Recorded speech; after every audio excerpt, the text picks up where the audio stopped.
Welcome back to the show. We break things, we break ideas, we break egos, and today we are probably going to break your perception of reality. My guest today is a dead guy, but not just any dead guy. He's the heavyweight champion of Western philosophy, the man who looked at the world and said, "I think this is all just a shadow puppet show." Please welcome the broad-shouldered wrestler of Athens, Plato. Greetings, Tivas. It is, peculiar to be summoned in this manner. Your studio lacks the open air of the academy, but the acoustics are acceptable.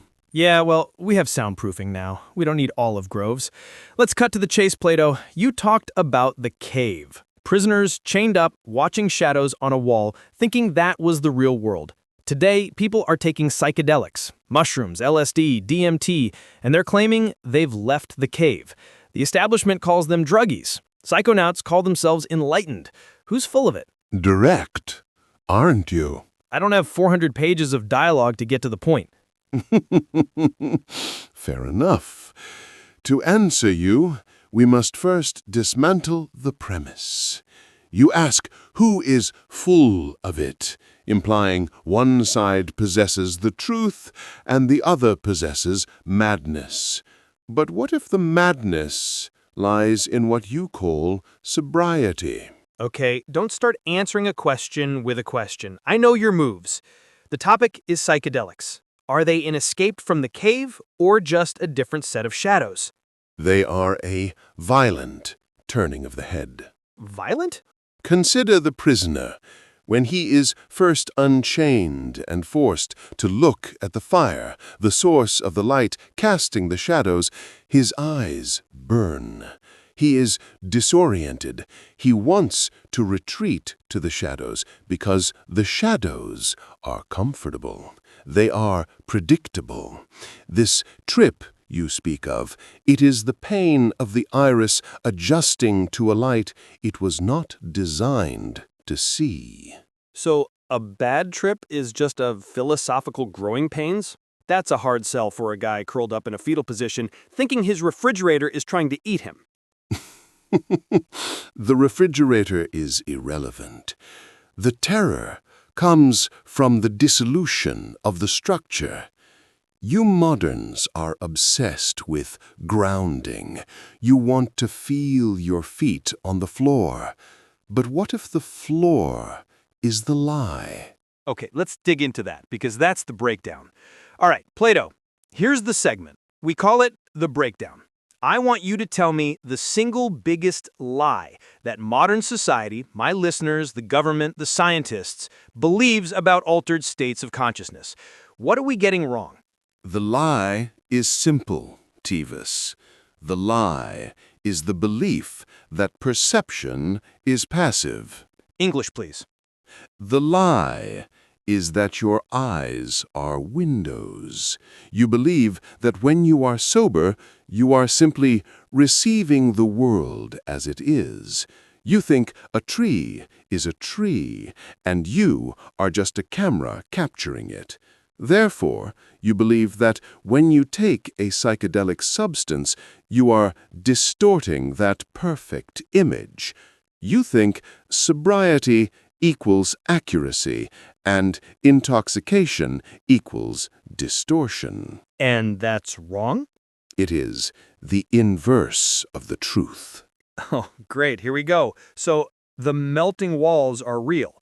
Do not be reductive. Listen. The sober mind is not a camera. It is a filter. It is a reducing valve. Your society is built on the necessity of ignoring 99% of reality. If you saw the world as it truly is, in its constant state of flux, energy, and becoming, you would not be able to function. You could not trade, you could not war, you could not podcast. So we wear blinders to get work done. Precisely. You are chained in the cave, not by metal, but by biology and utility. You agree to see the shadow of a chair so you can sit down. But the psychedelic It dissolves the filter. It removes the utility. The lie is that the psychedelic experience is adding something fake. The truth is that the psychedelic experience is subtracting the mechanism that keeps you blind. That's terrifying.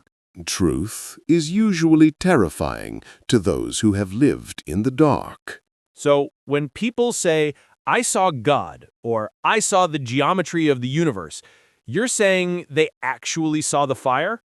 I am saying they momentarily bypassed the simulacrum. In my time, we had the mysteries at Eleusis. We drank the kykeon. It was a ritual. It was not recreation. It was a preparation for death. To die before you die. Die before you die. That's catchy. Put that on a t-shirt. But seriously, modern science calls this hallucination. It's random neuron firing, meaningless noise. Meaningless. You moderns love that word. You use it to dismiss anything that cannot be measured with a ruler. If a man sees a geometry that is more perfect than any he has seen in nature, and he feels a love more profound than any he has felt for a human, and he returns from that state a better man, by what metric do you call it fake? By the metric that if I try to drive a car on mushrooms, I'll hit a tree. And if you try to contemplate the forms of good and justice while driving a car, you will also hit a tree.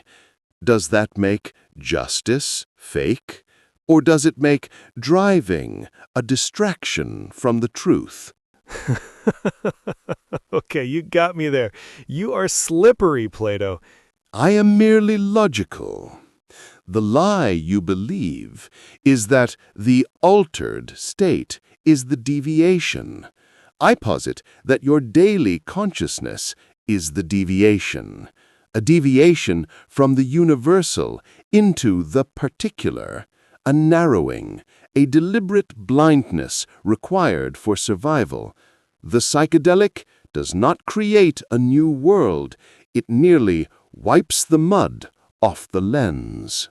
So the biggest lie is sober is real, high is fake. And the correction is sober is useful, high is revealing.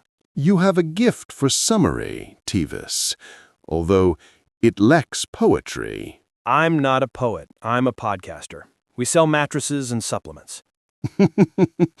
A noble existence, truly. Okay, let's pause the wrestling match for a second. I want to unpack what you just said for the audience, and I want to throw some of our modern magic at it. Because as much as I love your cave story, we actually have brain scans now. Proceed. Show me your shadows. We have this thing called the default mode network, the DMN. It's a network in the brain that's active when we aren't doing anything specific.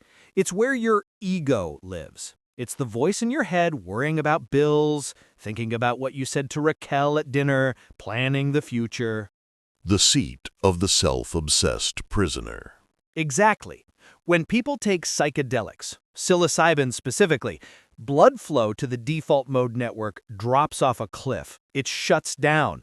The conductor of the orchestra goes on a smoke break, and suddenly parts of the brain that usually don't talk to each other start communicating. Visuals talk to memory. Emotion talks to logic. The chains are loosened. The prisoner can turn his head. Right. But here's the kicker. And this aligns with your breakdown. When the DMN shuts off, people don't feel less real, they feel more real than real. They rank these experiences as the top 5 most significant moments of their lives, right up there with the birth of a child. Because they have touched the forms. They have bypassed the sensory gatekeepers. But here is where I'm going to push back, Plato.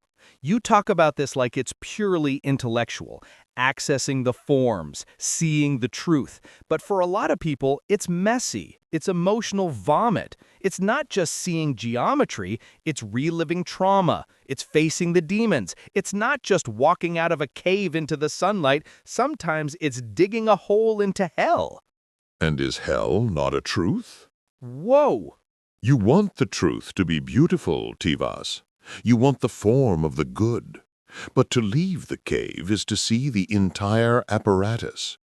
If a man carries a beast within his soul, a trauma, as you say, and he suppresses it to function in your sober world, that suppression is a lie. The psychedelic reveals the beast. That is not a bad trip. That is a confrontation with reality. So you're saying we use sobriety to hide from our own darkness? I am saying you use sobriety to maintain the illusion of control. In the psychedelic state, control is the first casualty. If you cling to control, you suffer.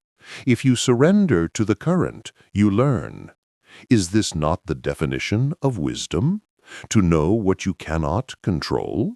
Stoicism. You're stealing Marcus Aurelius's bit. Marcus read my books.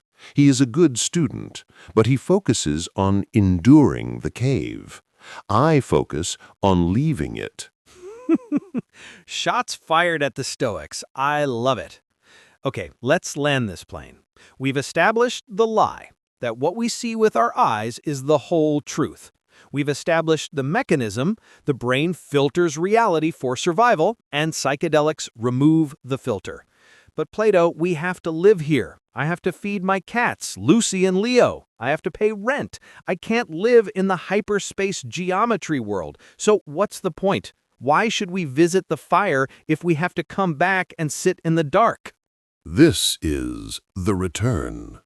It is the most difficult part of the allegory.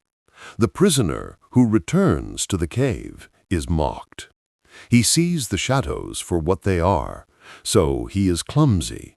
He no longer cares about the prizes the prisoners give each other for identifying the shadows quickly.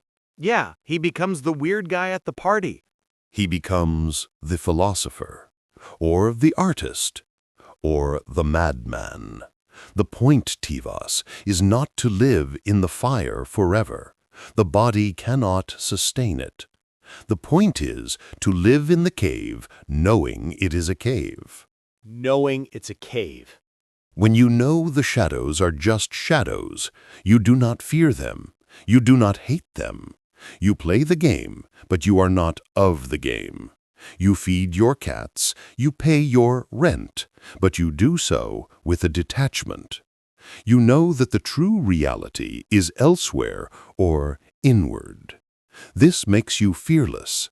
A man who has seen the sun is not afraid of a flashlight. That's profound. It takes the edge off. It makes life lighter. It makes life a play, a comedy sometimes. Or a tragedy if you check the news. Only if you believe the shadows are final. So, your advice to the modern psychonaut.